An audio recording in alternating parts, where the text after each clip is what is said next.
Hello, fellow armchair historians. Welcome to the show. I'm Anne-Marie Cannon, your host, historical fiction author, and curious soul always chasing the human side of history. Show notes include my website, links to content discussed in the episode, how to support the show, and a free short story download that introduces readers to Bedlam from my soon-to-be-released historical fiction series. On this podcast, my guests share the history they love most, and we experience it through their eyes. What fascinates them, what they've uncovered, and why the story still matters. Let's get into it. Today on Armchair Historians, I'm joined by Marcus James, founder of Queer London Tours and a passionate guide to the hidden histories of London. With a background in acting, writing, and LGBTQ plus media, Marcus has a gift for bringing the past off the page and onto the streets. In this episode, we're diving into the world of Molly houses and queer Georgian London, an often overlooked history of secrecy, resilience, performance, and a community. If you love the stories history tried to bury, this one is for you. Marcus James, welcome to the show. Thank you for being here all the way from over the pond. It's an absolute pleasure to be here. Thank you for inviting me, Anne-Marie. So let's start off by, why don't you tell us a little bit about yourself and your background so our listeners kind of understand where you're coming from? Sure. I mean, I trained as an actor back in the 90s up in Manchester, but when I moved to London, I was a bit disheartened by the amount of rejections I got from auditions and castings. So, I needed to work, and I ended up working in Harrods for a number of years, about 4 or 5 years. And then just worked around and did temping jobs and went traveling. And I started working for the LGBT press in 2002. And I've pretty much worked my way around all of those titles that we have in the UK. The most kind of profound being, the most prolific in the scene really being Gay Times and Attitude magazines. I jumped ship between the two of them, not showing any loyalty, but whichever one offered me more money at the time. And then I moved to Barcelona for a few years and came back, and I went back to work for those titles. And that was kind of how it was going for a long time. Then I worked for a magazine that looked after editorial about the gay scene. And then 2020 hit us, and the magazine kind of folded or parked for quite a long time, over a year. So I just discovered the joys of TikTok, like many did during lockdown. And I kind of reawoke my kind of performance roots. And so I was always kind of tempted to want to be a tour guide. I think London is such a thriving city with such a wealth of fantastical kind of, history and stories. And I did some research and established that there was no queer history tour happening in London. So I realized there was a bit of a gap in the market there. So I curated the tour with someone else. I mean, I personalized the tour really very much with my stories, having come out very young. I came out at 15, 1990. And I was working with another tour company until I set up Queer London Tours in 2020, end of 24, 25, kind of got going. And I've been running queer history tours of London now for kind of 18 months. And we journey through the centre of London, and our timeline spans really kind of information about kind of Roman London, but concentrating on 18th century, how the burgeoning kind of subculture of molly houses and molly boys existed, and how the tea rooms of the 1800s started really the very embryonic birth of the gay scene as we know it today. So that's me really. I run Queer London Tours, and I do film and TV extra work to keep myself out of trouble. I have a little Airbnb because I live in central London. I'm just one of those gay kids that loves dressing up in fancy costumes, but now I get paid to do it for great shows. And I do some really lovely period dramas, and very pleased to announce that I've got a role coming up for one of Netflix's top, I've signed NDAs, so I have to be careful. But one of Netflix's top kind of period drama shows. So going along to those kind of filmings and wearing such fabulous period costumes is a real treat, and I really do enjoy it. I think I'm going to have to see if I can work out a way of getting like a nice 1700 style costume to do my walking tour in, and see if that garners more attention. I'm in. I'll have to take it again. So yeah, I kind of serendipitously found you because I was visiting London this past year. It was 2025. And at some point, I usually do some kind of history tour wherever I am. And I thought, I'm going to look for a queer history tour. I must have thought it. It came up on my Facebook feed, and it turns out that you're friends with my niece Megan, which was very serendipitous. Yeah, It's not even like she told me to take the tour. It's like, you know how that is online. Things just come up, the internet reads your mind, and then you see ads about it. And so yeah. that was working in your favor. And then I made the connection, which made it even more special.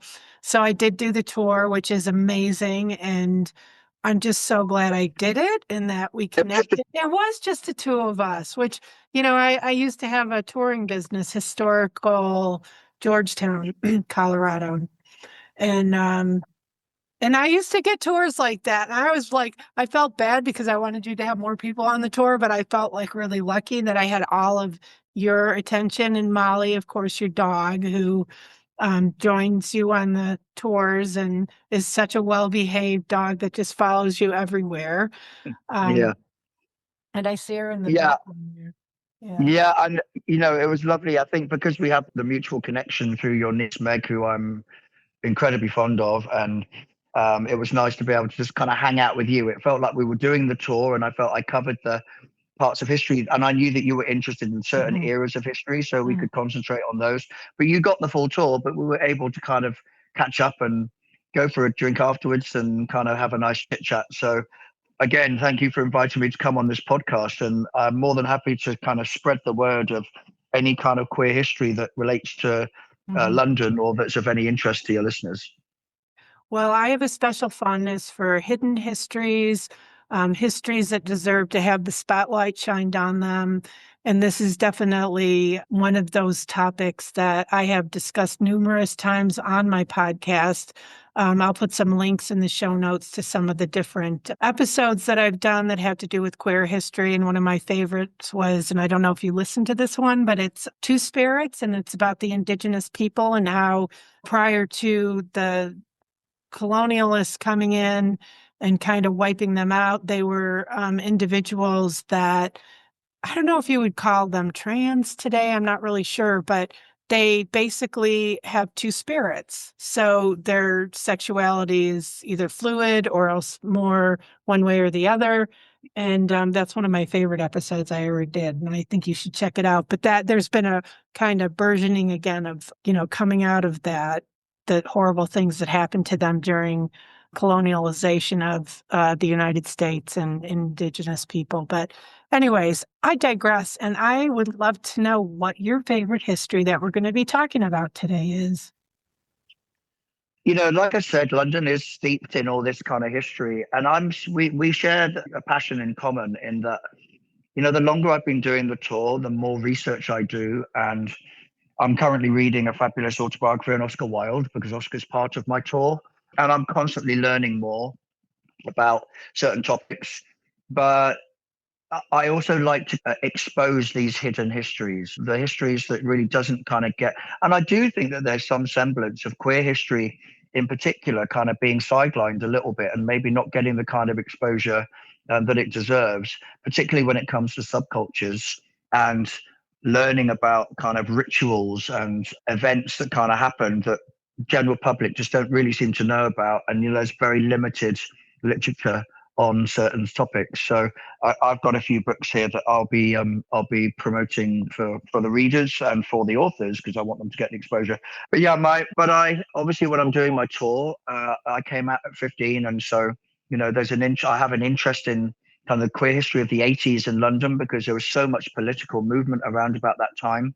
In America, Ronald Reagan was the president. Margaret Thatcher was the prime minister here. They were kind of bosom buddies, and they seemed to kind of be on the same page with a lot of their opinions. And no matter what your political proclivities, I think there was a lot of damage done through decisions that they made or things that they didn't do in terms of investing money into research with HIV and AIDS, for example. But I try not to have a favorite when I'm doing my tour because I want to seem and I want to be impassioned at each stop on my tour. But truth be told, I really do have a real soft spot for 18th century Georgian London. And that's because there was a specific subculture of molly houses and molly boys. And there seems to be a lack of knowledge around that subculture that I really love telling people on my tour. And it seems to be the part of the tour where people seem to be particularly engrossed. And it can be somewhat comical as well when we talk about some of the molly names that they had. Yeah. So, in long story, to answer your question slightly long-windedly, favorite part of history, and certainly for today's podcast, would be talking about molly houses and the subculture of molly boys in queer Georgian London. So, for my listeners that don't really know what that means, could you kind of define that a little bit more and tell us about what the Molly House was and, kind of how it operated? And let's go on that ride. I mean, the first evidence of molly houses seems to be around the end of the kind of 1600s, but they really were in their peak in the sort of 1720s and 1730s. A molly house could be a tavern or a pub or a coffee house, but you had to bear in mind that due to the Buggery Act of 1533 that Henry VIII implemented, being caught having sodomy, I mean, as we know, the word homosexual didn't come into parlance until the end of the 1800s, a word that kind of was created by Germans, in fact. But the molly culture, so you had to be very careful, because if you were caught in any form of kind of committing any form of buggery or sodomy, then, you were hung. So obviously this had to remain as a subculture, but on the same frame, it was quite popular. So, as I said, it could be in any tavern or a home. And it was an opportunity for queer men to express themselves through enjoyable kind of rituals and ceremonies and dancing, and particularly cross-dressing. So we have mollies who, if we look at the word molly, just back to basics, why were they called mollies? Well, a molly for a female would be a female kind of sex worker. But we don't really know is the real answer. But if we look at the etymology of the word, we know that mollis in Latin means soft, gentle, fair. Mollies would call each other mollies, but it was more of a derogatory term, I think, if they were kind of accused of being a molly by someone else. So these kind of houses existed. They were operative kind of during the week, but Sunday was really the day that molly houses would really thrive. You'd probably have people guarding the doors to let people in.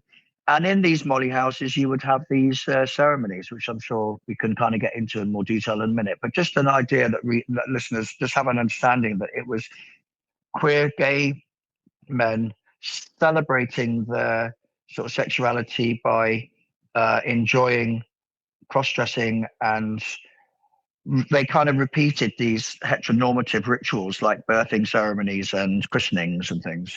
By all accounts and purposes, it was a very enjoyable day and event to be spent at a molly house with lots of singing and lots of dancing and naming ceremonies and things. So it was definitely a subculture. It was kind of clandestine, somewhat cloak and dagger, but thriving, up until several points where there were some events that altered that due to kind of raids and things. So when you talk about the rituals, can you describe like one of those that you learned about and thought was interesting? And I'm confused. I'm a little confused about, like you said, the birthing ritual, that type of thing. I didn't quite understand. Yeah, sure, absolutely. It's really it's comical, to be honest, Anne-Marie. So, I mean, let's look at kind of the routine of kind of the timeline of life. We have birth, christening, and then they had marriages, what they called marriages in the chapels. Okay, so the birthing ceremony, so that it was really just for a bit of fun. You would have a molly who would maybe put some pillows up their dress and then have a wooden doll or a wooden spoon that they would draw a face on the wooden spoon. And then the molly would be in the middle of the circle. And it was a bit of a performative kind of show where they would give birth. And I guess depending on how dramatic they were, it would be clapped and people would be pretending they'd really be giving birth. And I was only reading the other day a wonderful kind of excerpt where they were saying, the Molly would give birth and the wooden spoon would come out and have a face drawn on it. And then they would pass the wooden spoon around and people would joke, oh, look, it's got your eyes. You've got your ears. And they would make a big song and dance about this wooden spoon that looked like its mother, who was the Molly boy, cross-dressed, lying on the floor, having pretended to have given birth. So I think it was a bit of kind of fun, those birthing kind of ceremonies. And it was all done in jest. Then I guess we move on to the christening ceremonies, kind of my favorite, really, because a lot of Molly boys would frequent a particular Molly house that would be their favorite. And there was one that we can talk about later that was the most famous, which was the one which was raided in 1726. But you would have your favorite Molly house. That might be by location because it was close to where you lived, or just it was your favorite for your group of friends went there. And in these Molly houses, you could have a christening ceremony. It would be almost like a naming ceremony as well. And it was very common for other Mollys to choose your Molly name. This ceremony would be something like you would have your friends invited. You would have a person in a white dress, and I guess that would signify the clinical kind of doctor to nurse character. And then the Molly would have to kind of pretend to kind of be born into the world and do this kind of ritual of kind of wriggling out of the womb and standing up and becoming, being born. And then the person in the white dress would throw a quarter of gin over them or into their face. We think that probably represented the amniotic fluids having just come out of the womb. And so you had the white liquid, i.e. gin, thrown over you. And then they would take out a lipstick and put the lipstick on you and name you your Molly name. And there were some really great Molly names of the time. And you got to bear in mind, it was really people at the time, they were bakers and butchers, candle makers, milliners, cobblers. So a lot of these men, I suppose, would have been, I like the idea, a big sort of stoic, stocky kind of butcher.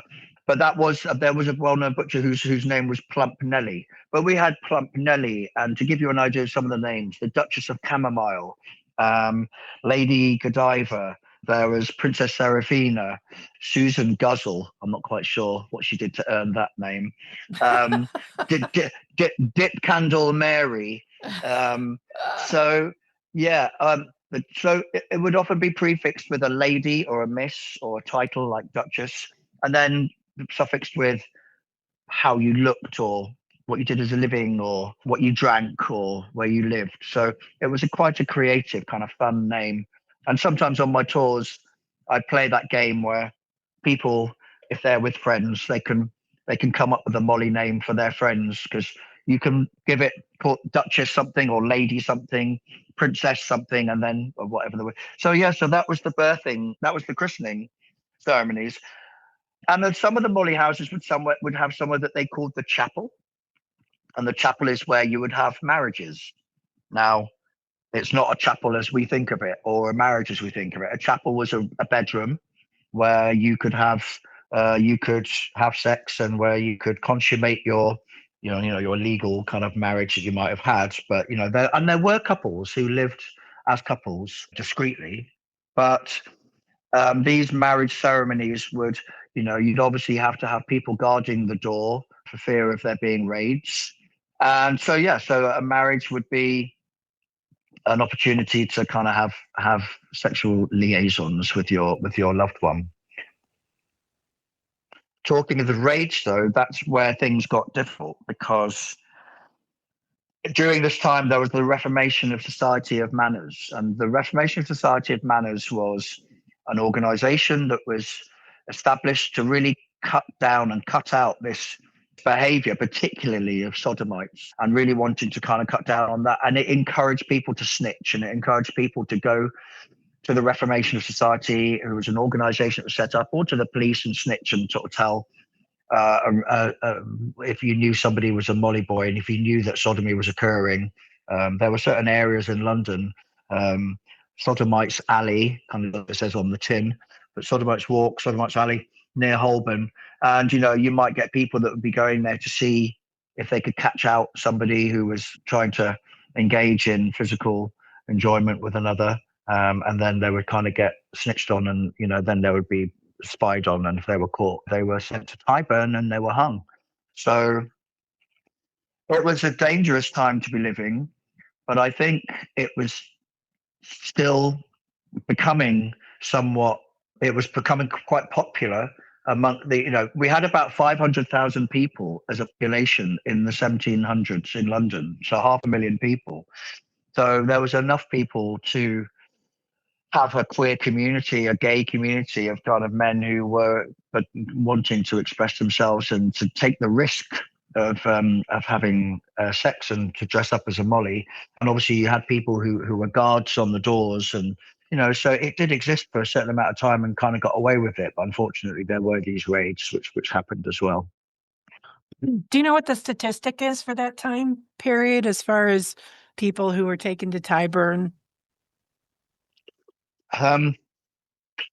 My research, I don't have a specific number for, but I think between 1533 and 1700, I think I read somewhere there was about nearly 1,000 hangings. Okay, and then between 1700 for sodomy, we're saying, but between 1700 and 1885, when the law changed to gross indecency, there was significantly more, like a 1,500 or so. And I think that really that's because of the Reformation of society of manners was managing to catch more people. So yeah, it would have been, and sometimes they were very, very young as well. And often parents, if they thought that their children were sodomites, would stop them to the authorities and allow them to be taken off to be hung at Tyburn. And Tyburn, as you mentioned, was right in the centre near Marble Arch. So, and these would be affairs where they would attract huge crowds and have people gleaming from watching people being hung purely because they'd been caught having sex with a member of the same sex. So it would have been really harrowing for people to experience that, of course. So when did you say they ended this practice of hanging? Well, the law changed in 1885 to gross indecency, and as you might know, the most famous of people who got charged in 2 years in prison, the maximum sentence then, it changed from hanging to a maximum for gross indecency to a maximum of 2 years in prison with 2 years hard labor. And Oscar Wilde was certainly the first celebrity that kind of got charged with that and spent his time in Reading in jail. And I think really they tried to make a scapegoat out of him as well. But it was an absolutely huge court case. There was 3 court cases, one for libel when he sued the Marquis of Queensberry for libel. And then actually in the main court case against Oscar, the first hearing, there was a hung jury, but then in the second, he was sent down. So yeah, the law changed 1885. And that was gross indecency. Other people that you might be familiar with who fell under the same charge were people like Alan Turing. He was chemically castrated for being charged with gross indecency, and then obviously took his own life. Somebody who some could say single-handedly kind of helped the end of the Second World War, saving millions of lives, known as the code breaker and the godfather of computers. So really quite tragic that such a fantastic humanitarian who saved so many lives because of his skill was moved to take his own life because of his sexuality and his chemical castration. But actually in 2000, in the UK in 2017, we had a law that was passed called Turing's Law, and anyone who'd previously been charged with gross indecency was pardoned. So Turing's Law, but 2017, some would say a little too late, but at least posthumously now we can recognize some of these people, and anyone who was charged with gross misconduct has been pardoned now. But yeah, I mean, the hanging ritual was something that attracted a lot of attention, and these poor Molly boys. And when I read the books where they were having such a wonderful time being able to express themselves, the thought in the back of their heads of, God, if this place was raided any minute now, and we're caught doing anything that's untoward, and they can prove, that we're sodomites, then you end in the gallows or you end I mean, even the pillories. I mean, people forget that the people who didn't go to Tyburn who were hung would sometimes, need to do weeks in the pillories, 6 a.m. to 6 p.m. And people would throw boulders. If it was for theft, you tended to find that people would throw rotten vegetables and human waste over them. But if they knew that they were a molly and they hadn't quite proved sodomy, but they were still being charged with whatever it was, then people would really take it out on them when they're in the pillories. And people died in the pillories because they were there for 12 hours, and people would be chucking stones and rocks at them, and they would get bleeds on their head and everything. So people think they got away with it by going to the pillories, but some of them didn't. That's distressing. It's interesting because when I lived in London in 2012, I thought they're just, and it was true. Like it seemed like you guys are way ahead of us in the United States when it comes to attitudes about gay marriage and just people loving who they love. It's not our business. I mean, has much changed? I mean, oh dear. I mean, not that we need to talk about the current situation, but I have Americans on my tour now who look at how things are regressing in the States and how the UK does seem to be still kind of wanting to move forward. We still have all our DEI departments and things. So I don't know if that's always been the case, and I don't know anything about American history of that time. But I mean, even if you think that we were advanced, I still think it was really horrendous as a time to live. I mean, I would love to go back in time and risk a week and just to be in London and to smell the putrid smells that must have been on the streets, and to see what kind of foods they were eating and the way that they were dressing. But I can only imagine some people might have got some kind of a thrill from being in these molly houses. People take risks with having sex in public places and thinking, if you get caught, you could get arrested. And I wonder if there's a similar mentality of this kind of thirst for excitement and this thirst for being caught but not being caught, but actually I do think there was love around at that time, and there was relationships, and there's evidence of women who were living their lives as men, who changed their names, who identified as men and looked like men and got away with living in a relationship, same-sex relationships, and the same with men who might have kind of dressed as women and tried to kind of hide the fact that they were really a man just so that they could live with their partner and their loved one. I had a week of my life just to experience knowing what that time was like in London, but it must have been pretty awful, to be fair. Yeah. So tell us about one of the most famous mollies. You had said you were going to talk a little bit about that. Well, we know really about molly culture predominantly. I mean, when people tell stories, anyone can write a book and it could be fiction, but we pretty much rely factually with queer history on court transcripts, very reliable, and love letters, also very reliable. There's no reason why a love letter from the 17 or 1800s would have been doctored or not true. So we can rely on those factually, I think. But we do know about a particular court case which involved probably the most famous of all the Molly boys. And that was someone by the name of John Cooper, and his drag name was Princess Seraphina. And they lived off the Strand, and they were known as a Molly messenger, and used to kind of coordinate a lot between the Molly houses and the other Molly boys. They were very much a figure in London. Seraphina used to borrow dresses from a dressmaker and used to look entirely kind of fabulous. And one of her first kind of public outings was at the very glamorous Ridotto al Fresco in 1721, I think. I can't remember exactly, 1720s. In the Vauxhall Pleasure Gardens.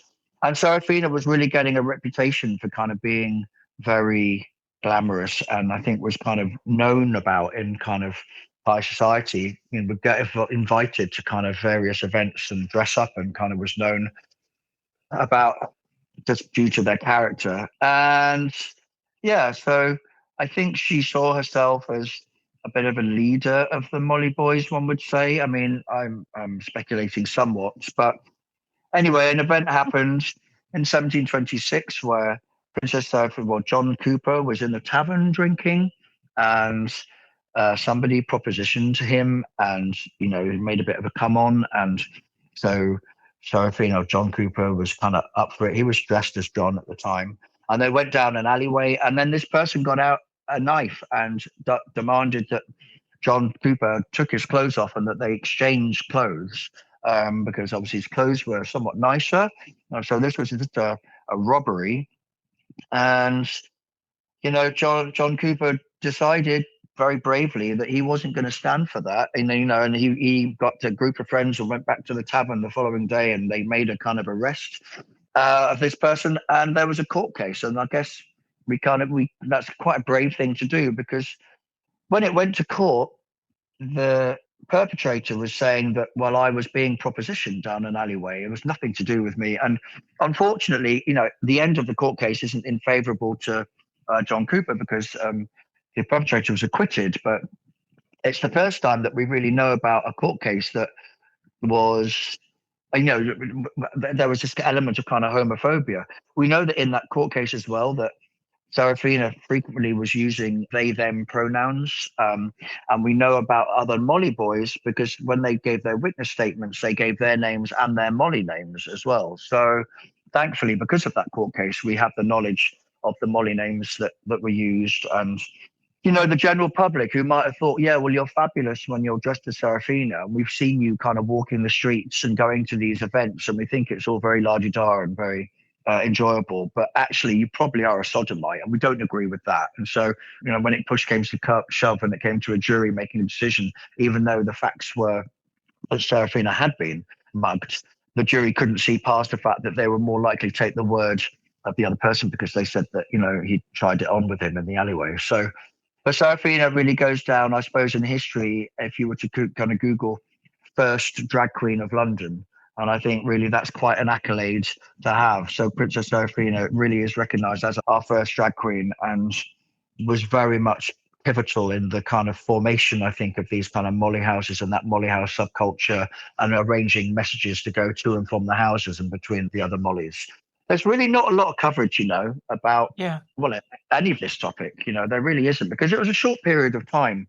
You can, if you type in Princess Seraphina, normally it's the same kind of image that comes up. I'm not sure if that's a representation of Seraphina, but he wasn't famous enough to have drawings, paintings made of him. So I think there's some guesswork done in terms of an image of how he looked. But we've got some sort of idea of what the clothing was like and how men would look like, kind of dressed in those kind of beautiful big crinolines and these big huge wigs and everything that you can imagine.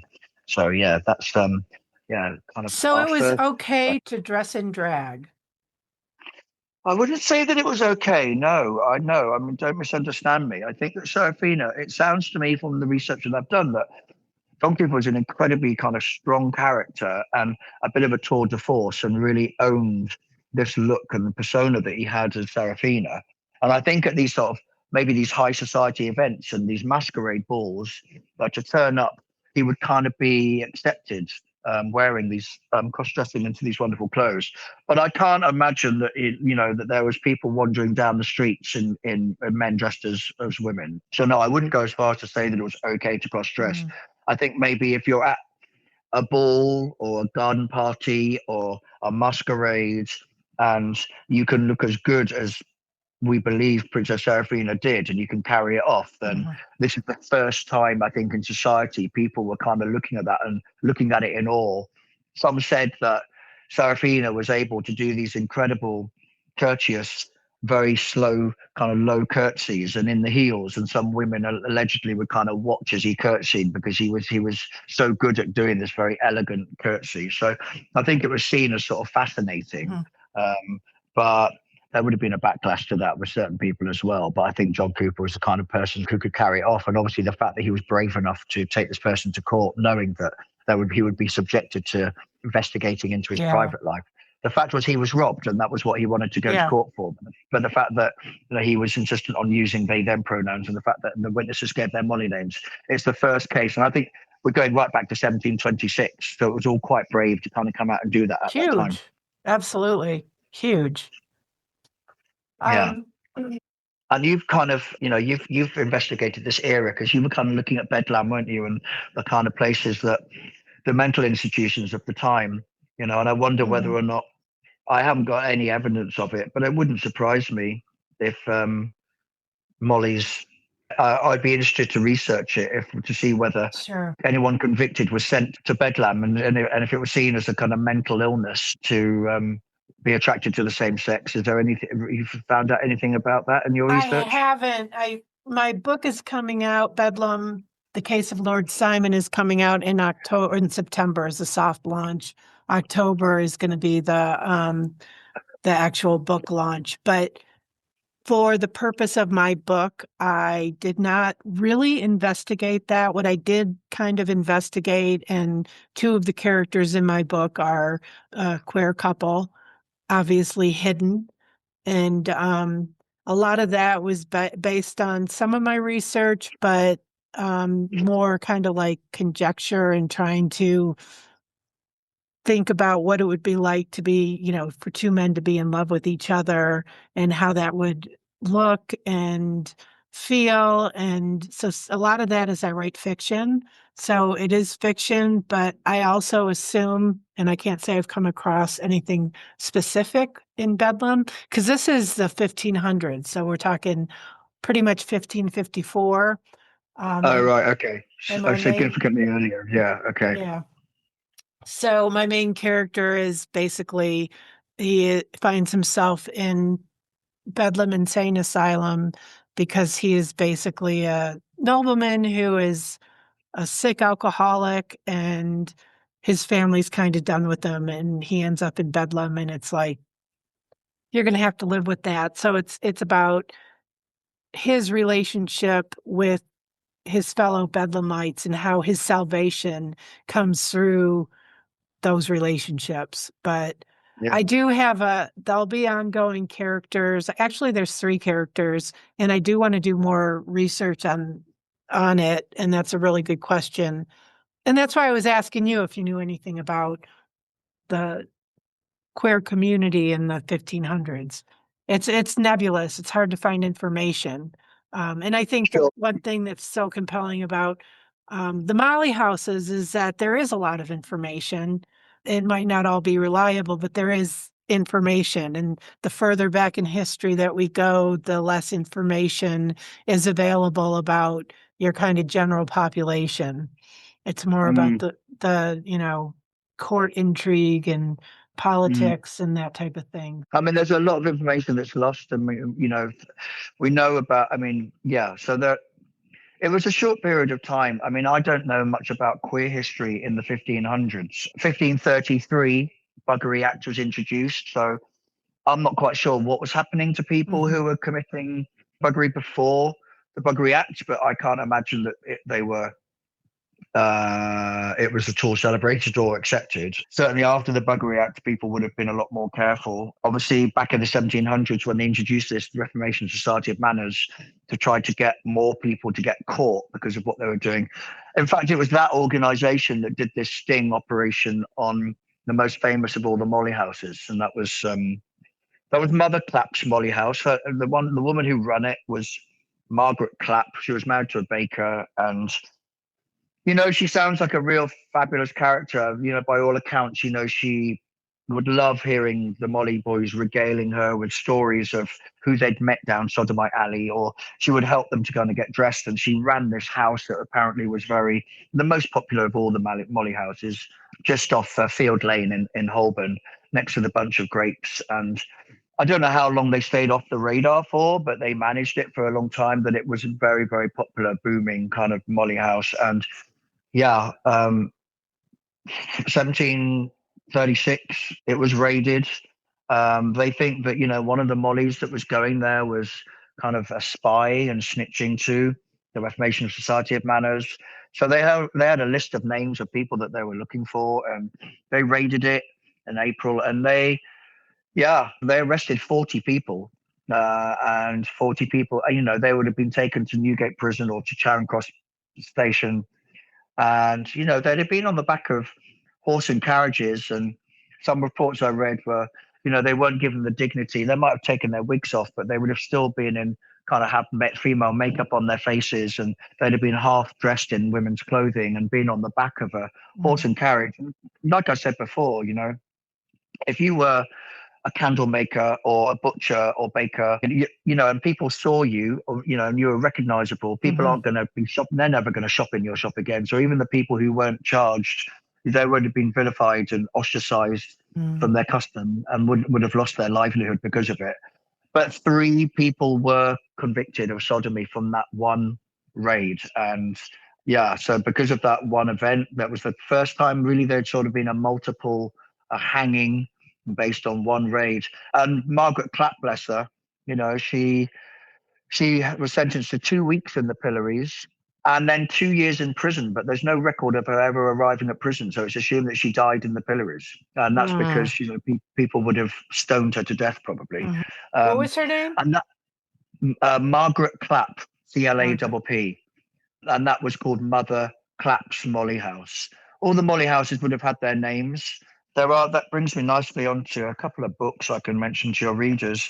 I'm absolutely honoured that someone by the name of Richter Norton has recently accepted a friend request that I sent him on Facebook, and he's started to like some of my posts, which I'm so honoured by because I'm a massive fan of his book. We've got Mother Clapp's Molly House by Richter Norton.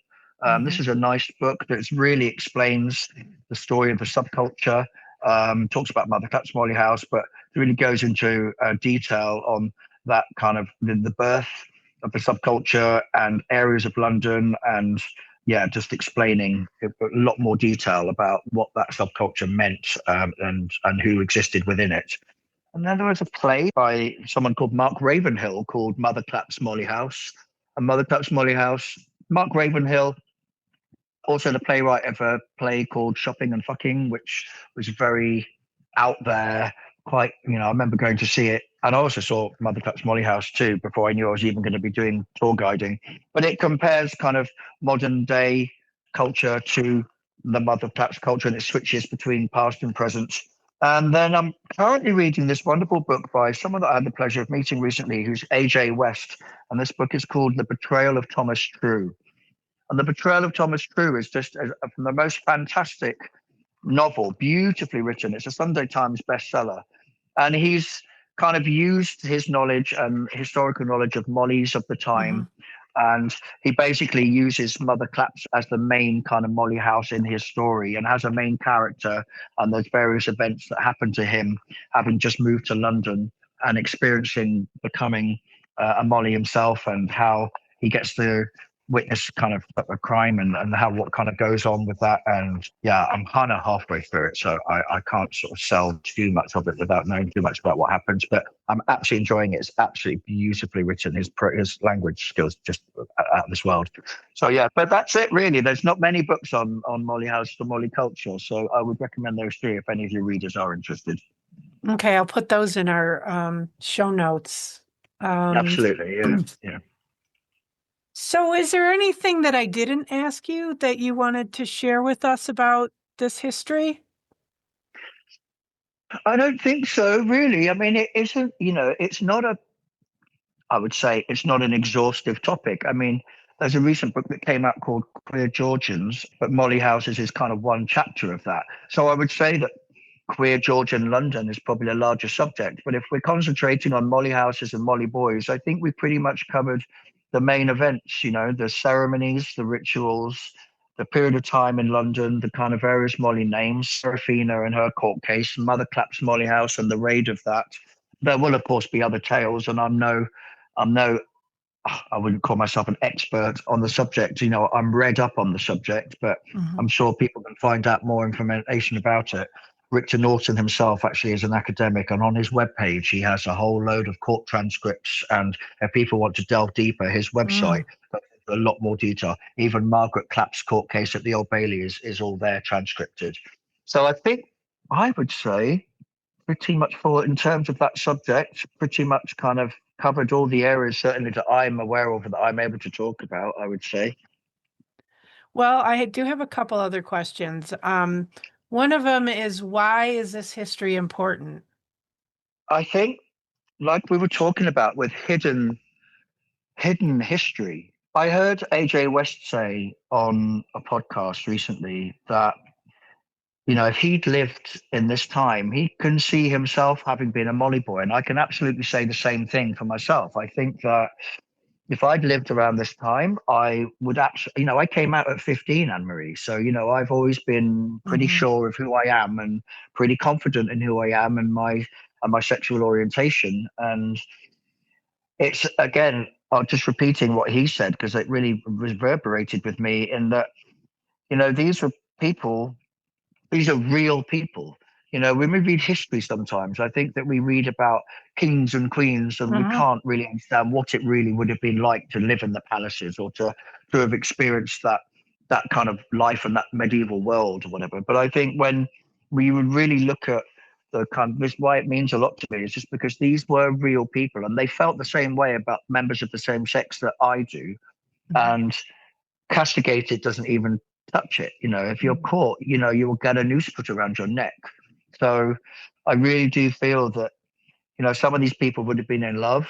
And I find it abominable to think that we've lived in a culture and have a history where people were sentenced to death purely because of the fact Mm-hmm. that they had an attraction to members of the same sex.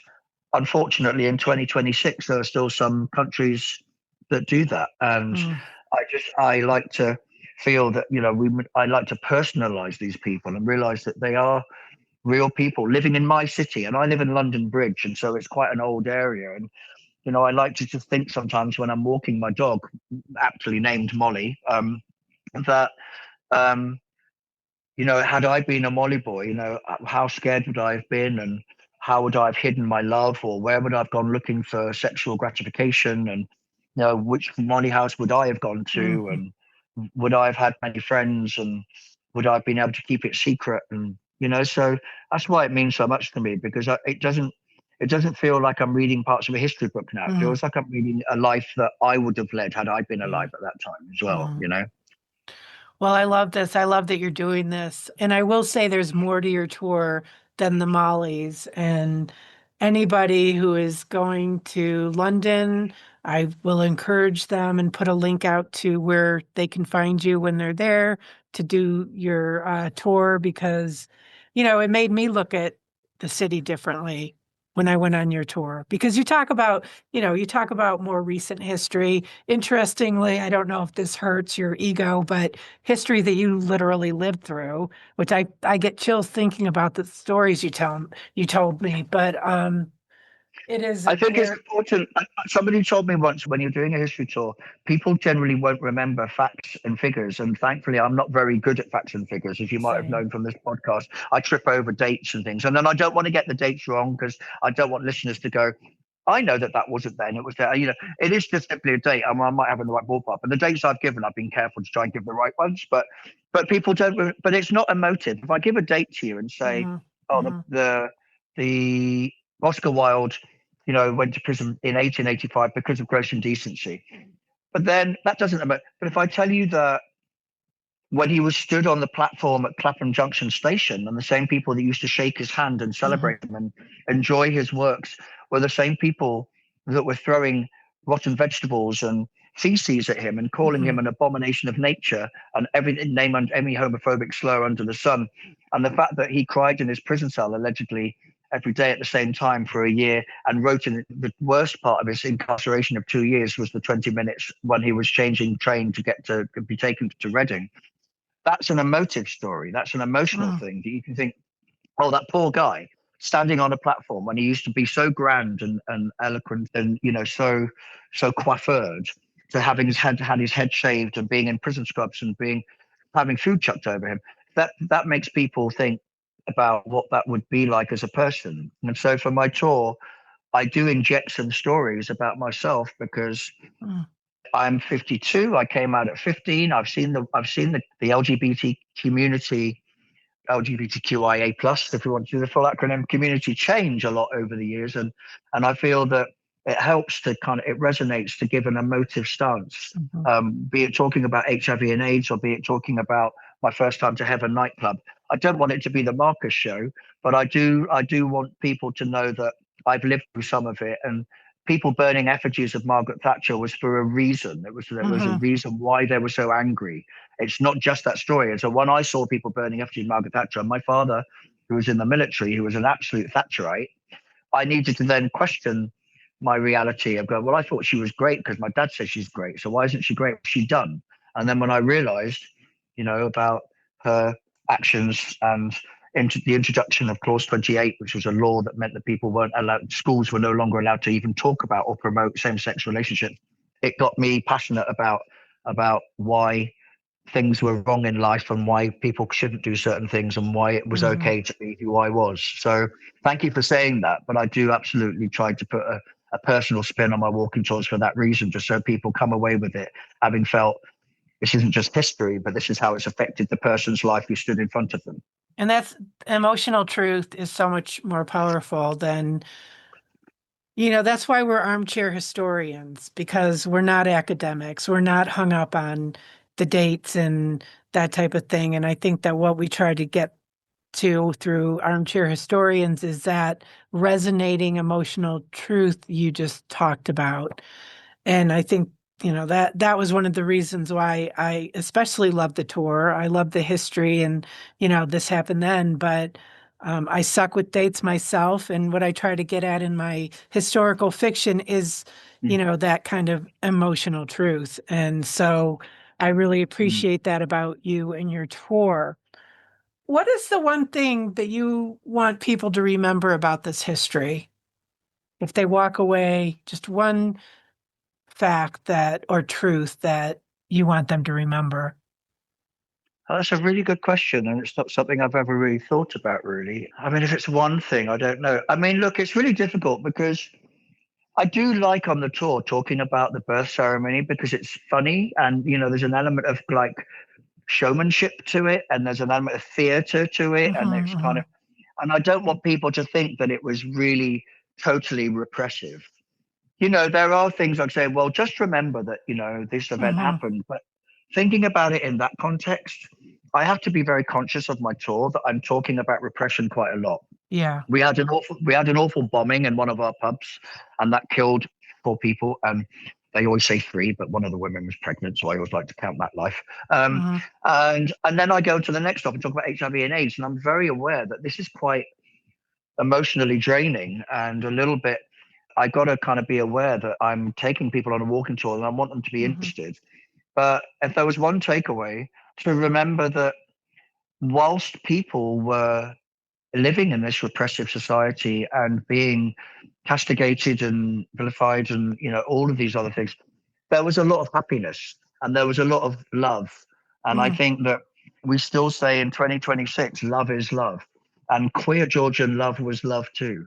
So, to take away the fact that there would have been some people who were happy in themselves. They had to live very differently and very carefully, and they had to be very mindful of how they operated. Fortunately, they had to be very clandestine and all this poke and dagger kind of lifestyle. But I'm sure that there was a lot of laughter. And I'm sure when people got together at a Molly house, even though in the back of their minds they'd be scared of a raid, they would have been enjoying dressing up and putting on each other and getting. So I like that there was some fun. I don't like to think that these people lived their relatively short lives compared to today, constantly in fear and constantly worried that they're going to end up with a noose on their neck. I like the idea that there was the times where they were super happy and laughing a lot and loving their lives. And I hope that is the case. Yeah.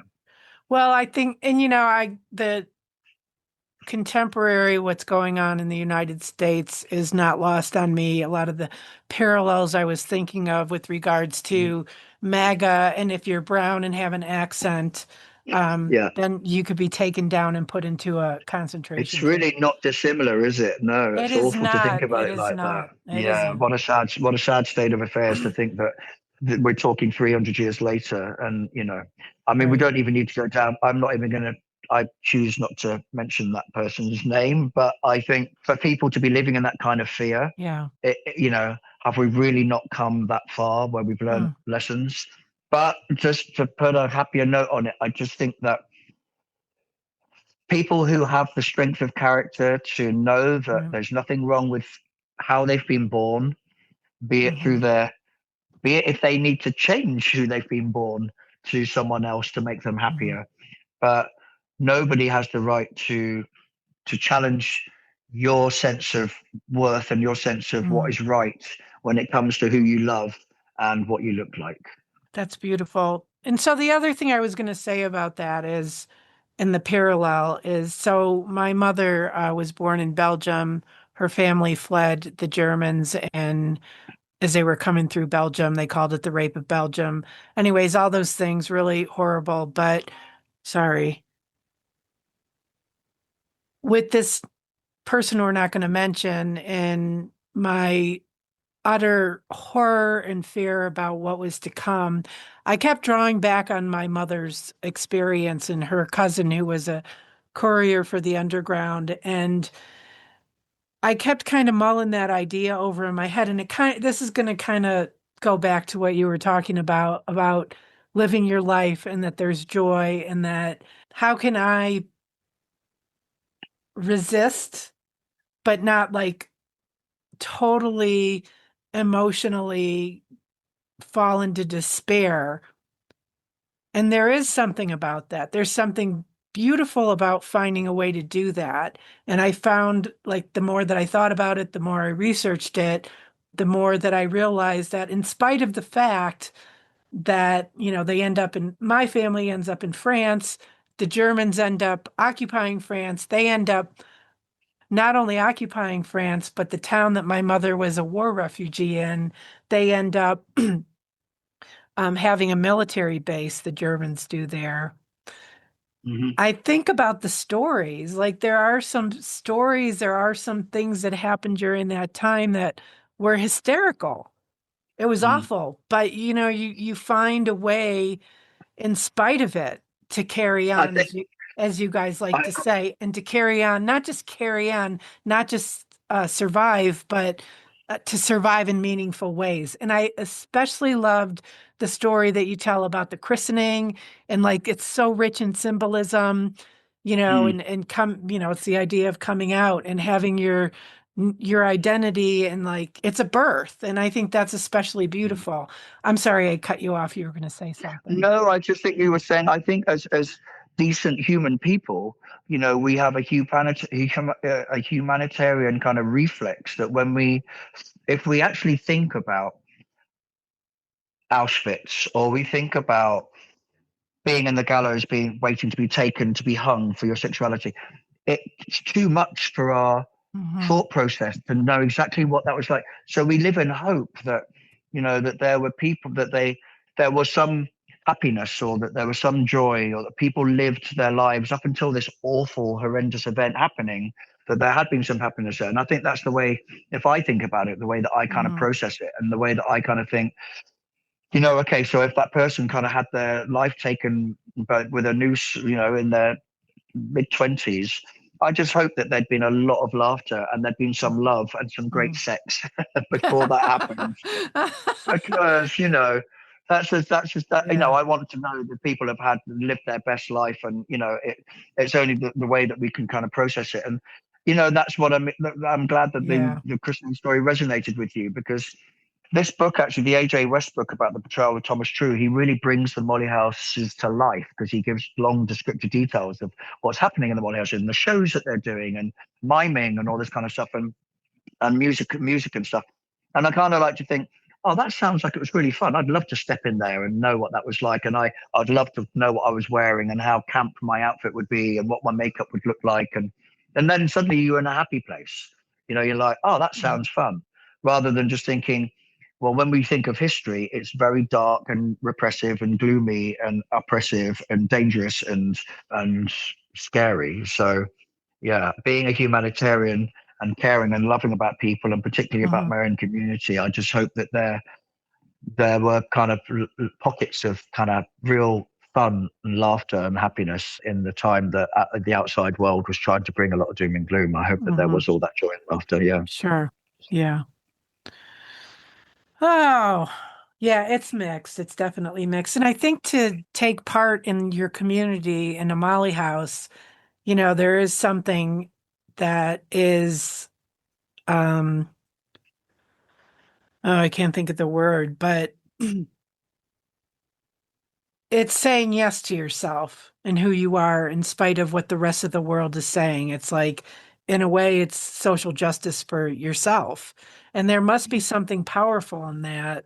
I can only imagine because I write fiction, so that's what I do. I always try to Mm, imagine. This has given me a lot of food for thought. Where can we find you? I mean, obviously, you're doing the tours. yeah. What's the name of your company?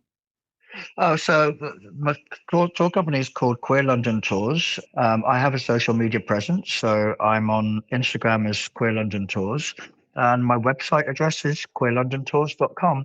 And when you go onto my website, if you want to contact me, there's a contact button there. You can reach me through WhatsApp on there, and then I have my booking platforms on the website. So should you want to kind of book on one of my tours, you can go on to Queer London Tours and just tap. I use OutSavvy, which is I don't know if do you have OutSavvy in the US? You familiar No, with it? no, It's no. like Eventbrite. It's very similar. It's a very similar booking platform to Eventbrite, but it's specifically for the LGBTQI plus community, and it'll be exhibitions or club nights or walking tours Ah, or okay. or cookery classes of drag Right. queens or whatever it is. Yeah. So that's the one that I get most of my business and bookings from. But thank you for asking. And if you readers do want to come on the tour or they just want Mhm. to find out any more information, they're more than welcome to reach out. Right. And you're also still acting. I'm working on quite a lot at the moment. Yeah, I mean, obviously, there's a lot of platforms now with, it's getting dark in here, with all the streaming platforms. You know, you've got Amazon Prime and Mhm. Hulu and Netflix and blah, blah, blah. So there's lots of stuff that's happening at the minute. I've worked previously on Slow Horses, and there's a new season of that's coming out. So I don't think I'm breaking an NDA by saying that because that's wrapped. So I've got a nice little featured role in that. So look out for me in the next season of that. And there's a lot of exciting films, and there is a nice LGBT film coming out. There was a play last year that Ian McKellen was in, and it's kind of about finding love later on in life through the love of dogs. And Ian McKellen goes to Hampstead Heath and meets someone through dog walking. And I was absolutely honored to be filmed with that with Molly. In the opening credits, there's several of us dog walkers that do this nice little choreographed sequence, and that's called Frank and Percy, and that'll be coming out, I think, this summer. So yeah, keep your eyes open for that too. Yeah. But I don't know. There's other stuff which is Netflixy, which I can't say. Yeah. Otherwise, I'll get in lots of trouble. No, yeah. Well, I will I with the episode I'll put your picture up there. So I'm just going to say to my audience, keep your eyes peeled on some of the famous shows that you like to watch on the streaming networks and you might just get a glimpse of Marcus. Well, I hope that this subject has been of interest, and I don't know how Oh, it yeah. ties in with your other topics, but Yeah, you it know, does. I hope that there has been some stories that have interested people, and I want people to learn about this topic and to know that this is a subculture that existed, and Mhm. it's lovely of you to promote me, and that's very kind of you. And obviously, everybody's super welcome if they come on my tour, and I love meeting people, and I love taking people on a tour. I had a mother bring someone on her tour. This is a nice note to kind of happy note to kind of end on, I guess. But I get all sorts of people from all over, and I get people who are transitioning, and I get people who challenge me with pronouns because they may be female presenting, and their pronouns are he, them, or he, him, and that's really good for me. And I believe that we live in a world where we're in a gray area right now, and I Mhm. think that pronouns people don't understand it, and they look at someone and they see what they think is a girl, and so they'll assume that's a she her. But I think we're transitioning, and I'm thinking, I don't know, I reckon 10 to 15 years, I don't think it's going to be that long before we just simply won't live in a society where we make an assumption of who we see. Mhm. We won't assume. And by assuming, then we don't offend. And then when someone tells us the pronouns, we know to respect it. And there will be a transitional phase. But I had this woman on my tour about a month ago, and her son was 15, and she was from the States. And she'd booked my walking tour because her son had recently come out to her. And as a surprise, she booked my tour to show her solidarity to her 15-year-old son. And Mm. I really don't think Love that there's that. many tours in London that can do that. You could go on any kind of historical walking tour, but I really, I saw them hugging a lot whilst I was doing the tour when I was Mm. talking, and how they were understanding how difficult life might have been for me back in the 80s, and really, it really is wonderful. And I really feel impassioned about knowing that I can bring that to someone, not only just for their visit to London, but for their relationship. Sure. To kind of bring that joy, and how moving and wonderful for a mum to kind of use me as a kind of catapult to create this kind of history and knowledge and relationship progression with her son, because of the fact that her son's come out and she's been so cool as to express an interest in queer history to show solidarity. So and that was an American mum and kids. So no matter who is at the top of the administration, love is love. And there's lovely stories like that coming through where they're not listening to what people in power say. They're listening to their hearts and listening to what their kids are telling them. Yeah. Oh, that's beautiful. Thank you, Marcus, for being here. I've really enjoyed talking to you. Thank you. I love being here. It's been nice to talk about it. As you can tell, I've got to be careful, because when I do my tours now, I'm supposed to do my tour in 2 hours. The more I read, the more I learn, the more I kind of find at each stop I've got more to say, and I have to self-edit myself. Because I always joke at the beginning of the tour, and I say it on every tour now. I'm like, oh, you guys seem great. You'll probably end up getting a bit of a director's edit today because I'm in a kind of good mood. But I say that every day because I can't get the tour shorter than 2.5 hours right now. But I have to be careful. Sometimes people say that they're really glad that they got a little extra half hour. But it is a subject that I find passionate about, and I love talking about. So thank you for letting me talk about it on your podcast today. Thanks for spending time with me on Armchair Historians. If you enjoyed this episode, the easiest way to support the show is to follow or subscribe so you never miss an episode. And if you can, leave a rating or review, or share the episode with a friend who loves history. You'll find my website and links to everything we discussed in the show notes, along with ways to support the show more directly, whether that's joining the community, supporting financially, or simply helping more listeners to discover the podcast. And don't forget, the show notes also include a free short story download that introduces readers to Bedlam from my soon-to-be-released historical fiction series. Until next time, keep asking questions, because history is anything but finished.